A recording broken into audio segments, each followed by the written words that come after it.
Salut! Dans cette vidéo, je vous propose de voir 5 niveaux progressifs de maîtrise d'une tonalité majeure. On voit ça tout de suite, c'est parti!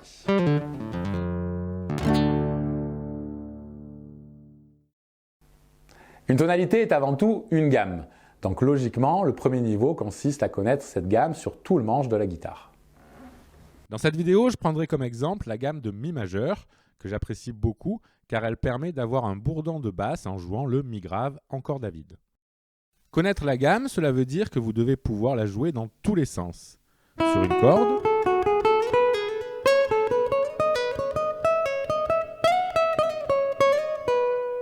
en restant en position,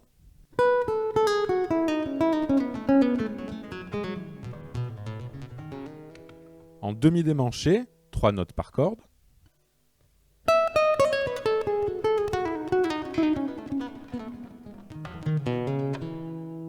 en démanché, 4 notes par corde,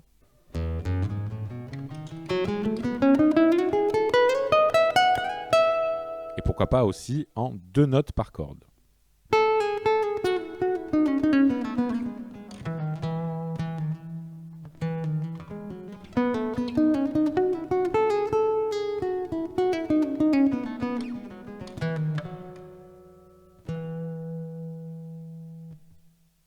Pensez également aux cordes à vide présentes dans la tonalité choisie.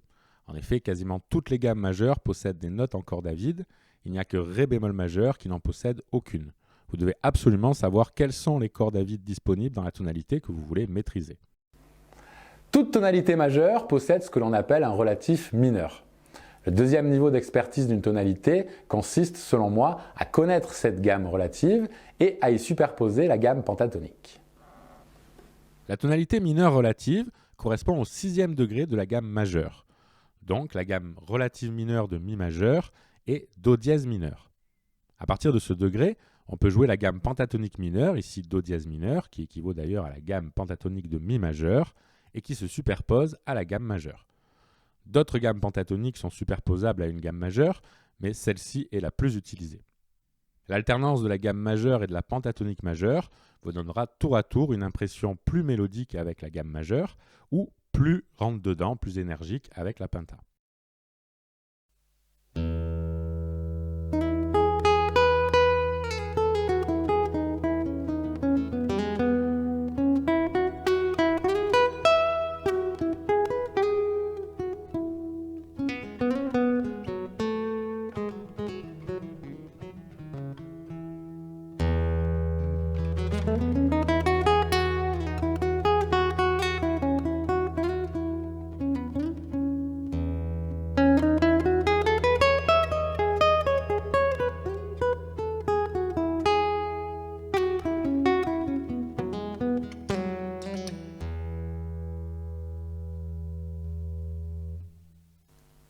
Niveau 3. Je vous propose à ce niveau l'étude des différents intervalles contenus dans la tonalité. Les 12 types d'intervalles sont présents dans une gamme majeure. Entraînez-vous à les enchaîner sur les différentes combinaisons de cordes et avec leurs différents doigtés, de manière simultanée ou consécutive.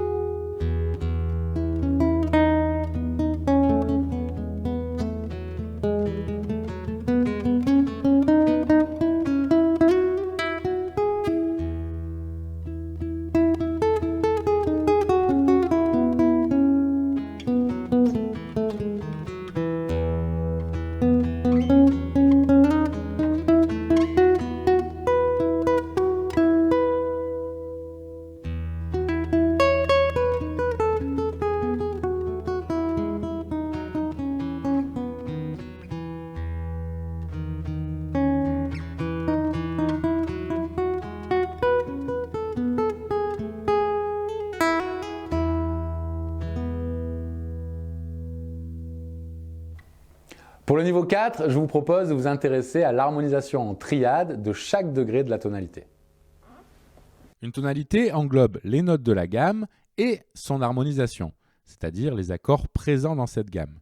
Cette harmonisation sera commune à toutes les gammes majeures. Sur le premier degré, on aura toujours un accord majeur, sur le deuxième, un accord mineur, 3e accord mineur, 4e degré accord majeur, 5e degré accord majeur, 6e degré mineur, on l'a vu, il s'agit du mineur relatif, et enfin 7e degré diminué, c'est-à-dire fondamental, tierce mineure et quinte bémol.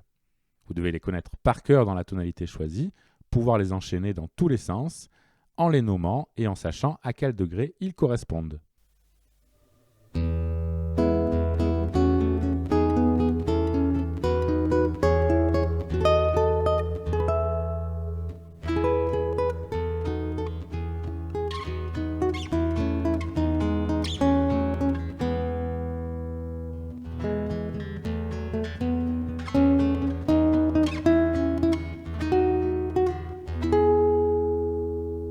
Pensez également à varier vos renversements de triade.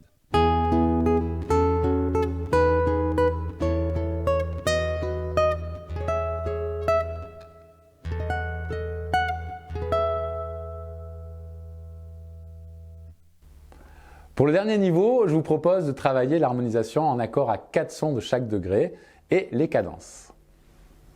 Chaque triade vue précédemment peuvent devenir des accords à 4 sons en y ajoutant une septième.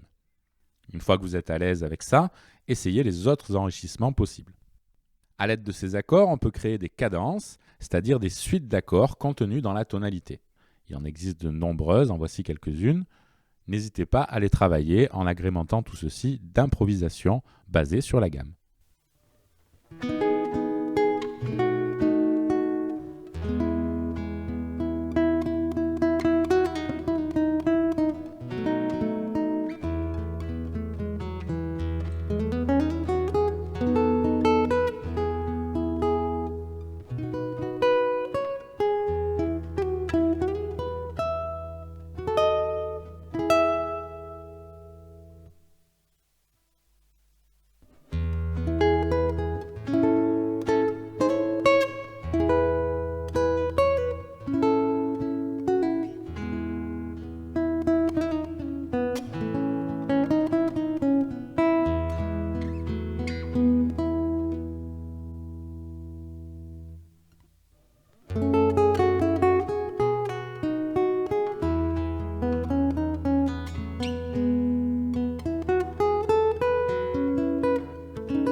À vous maintenant de répéter ces différentes opérations dans les 12 tonalités. Et voilà, ce cours est terminé, j'espère qu'il vous a plu. Si c'est le cas, n'hésitez pas à vous abonner, à me laisser un commentaire si vous avez des questions. pouvez également soutenir la chaîne sur ma page Tipeee. Vous recevrez en contrepartie des tas de PDF ainsi que des formations exclusives. Et on se voit dans une prochaine vidéo. Salut!